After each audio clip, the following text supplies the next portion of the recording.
So I'm just doing a test video here, seeing how the old GoPro on the head strap works. Checking out the Honda.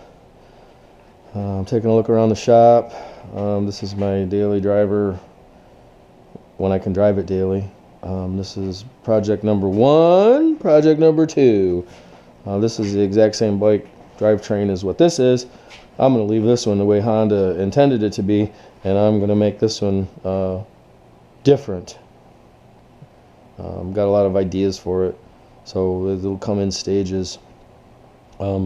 This is my 83 Maxim.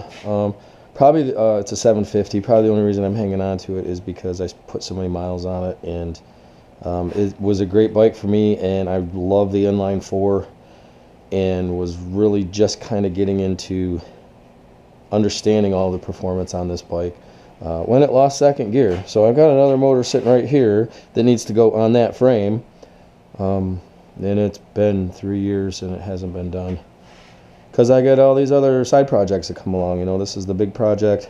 I had a Seiko 400 that I worked on, and I sold it this spring, but it was a fun bike, but you know, got rid of it.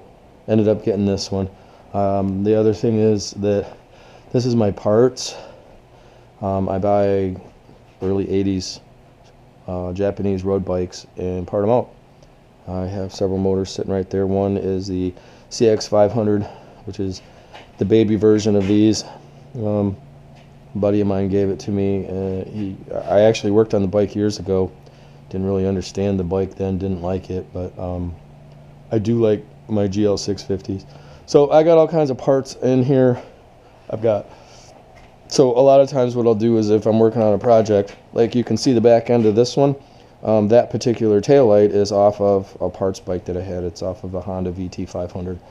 I like the way it fit in there, so it's just kind of sitting in there right now. I've got to mount everything up. The seat that's on the Maxim is from an XS750, and I'm guessing it was factory because it has a Yamaha stamp on the back. It might actually have been aftermarket. I don't know. Sometimes you get bikes. Sometimes when I get bikes, I don't know what's factory and what's not. They've been around long enough. So it's interesting when I pull them apart. If I get the same models, a lot of times you can tell what's standard and what's not. The pole barn's a mess right now. It's a complete disaster. So maybe I need to stop making videos and maybe clean my pole barn up.